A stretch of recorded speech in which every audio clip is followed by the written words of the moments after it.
अध्याय 11 शिव पूजन की विधि तथा उसका फल। आर्षि बोले, व्यास शिष्य महाभागव सूत जी, आपको नमस्कार है।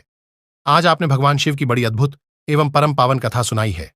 दयानिधे, ब्रह्मा और नारद जी के संवाद के अनुसार आप हमें शिव पूजन की वह विधि बताइए जिससे यहां भगवान शिव संतुष्ट होते हैं।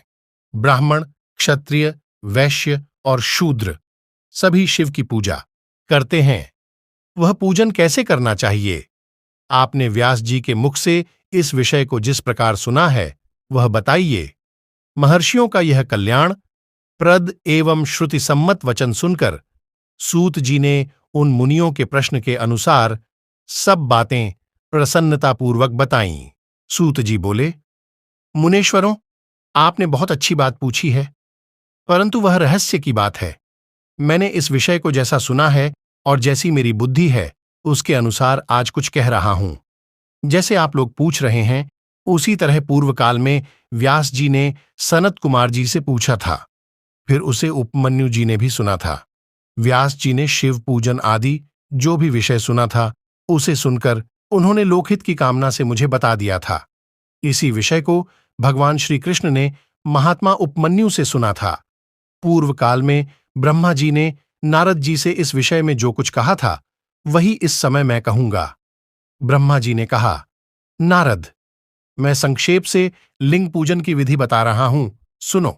जैसा पहले कहा गया है वैसा जो भगवान शंकर का सुखमय, निर्मल एवं उन्होंने लोकहित की कामना से मुझे बता दिया था।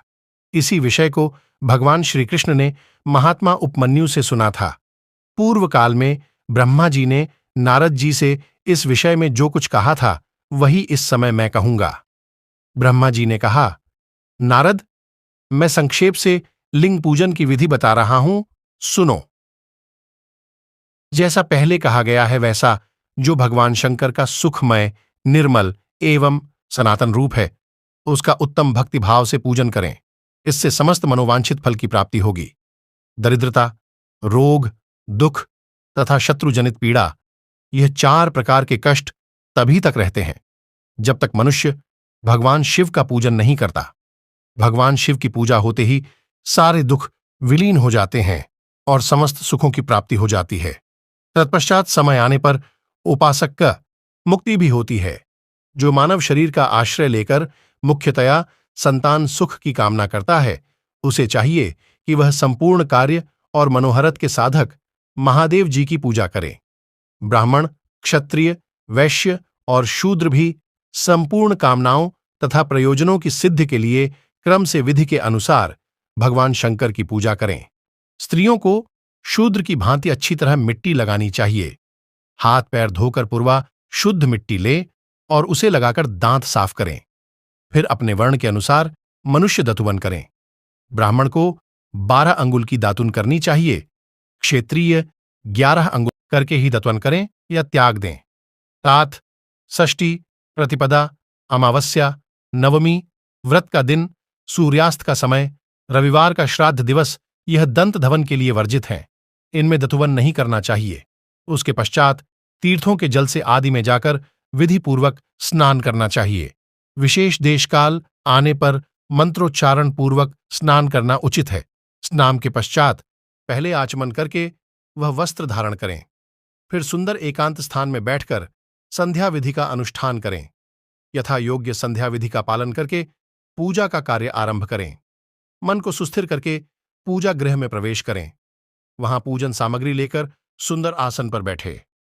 पहले न्यास आदि करके क्रम से हर महादेव जी की पूजा करें। शिव की पूजा से पहले गणेश जी की, द्वारपालों की और दिक्पालों की भी भली भांति पूजा करके पीछे देवता के लिए पीठ स्थान की कल्पना करें अथवा अष्टदल कमल बनाकर पूजा द्रव्य के समीप बैठे और उस कमल पर ही भगवान शिव को समासीन करें।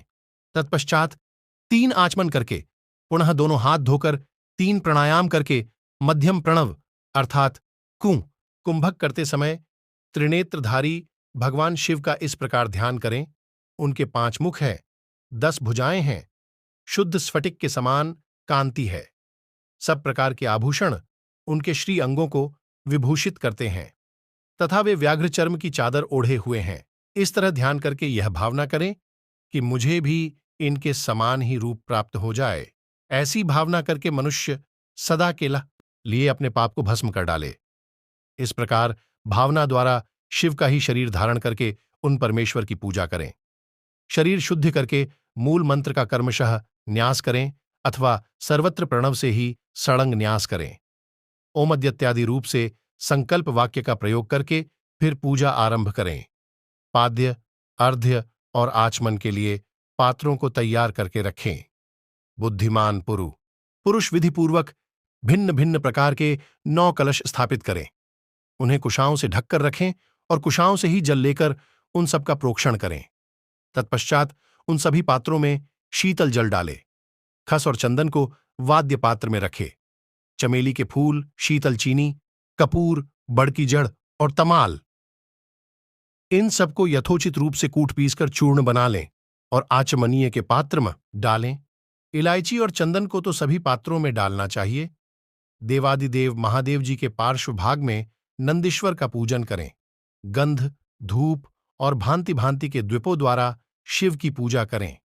फिर लिनग शुद्धि करके मनुष्य प्रसन्नता पूर्वक मंत्र समूहों के आदि में प्रणव तथा अंत में नमः पद जोड़ करके उनके द्वारा इष्ट देव के लिए यथोचित आसन की कल्पना करें। फिर प्रणव से पद्मासन की कल्पना करके यह भावना करें कि इस कमल का पूर्व दल साक्षात अणिमा नामक ऐश्वर्य रूप तथा अविनाशी है, दक्षिणा दल लघिमा है और पश्चिमी दल महिमा है, उत्तर दल प्राप्ति है।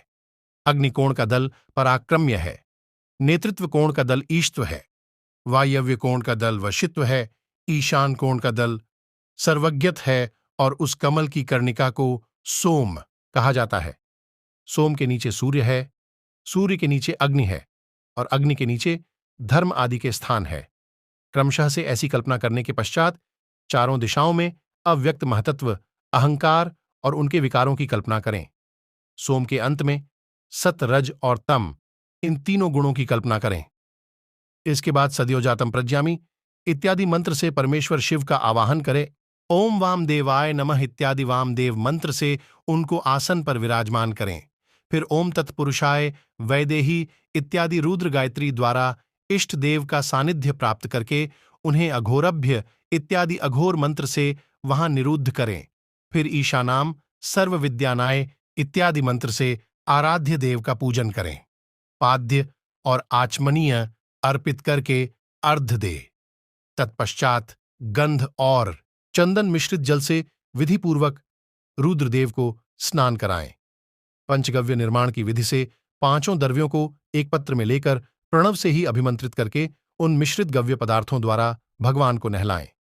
तत्पश्चात पृथक पृथक दूध, दही, मधु, घी, गन्ने के रस से नहलाकर समस्त अभिष्टों के दाता और हितकारी पूजनीय महादेव जी का प्रणव के उच्चारण पूर्वक पवित्र द्रव्यों द्वारा अभिषेक करें। पवित्र जलपात्रों में मंत्रोच्चारण पूर्वक जल डालें। डालने से पहले साधक श्वेत वस्त्र से उस जल को यथोचित रीति से छान लें। उस जल को तब तक दूर न करें जब तक ईष्ट देव को चंदन न चढ़ा दे। तब सुंदर द्वारा प्रसन्नतापूर्वक शंकर जी की पूजा करें। उनके ऊपर कुश, अपामार्ग, कपूर, चमेली, चंपा, कनेर, कमल आदि चढ़ाएं और पूजा करें। परमेश्वर शिव के ऊपर जल की धारा की व्यवस्था करें। जल के द्वारा मंत्रोच्चारण पूर्वक पूजा करनी चाहिए। यह समस्त फलों को देने वाली होती है। ओम नमः शिवाय।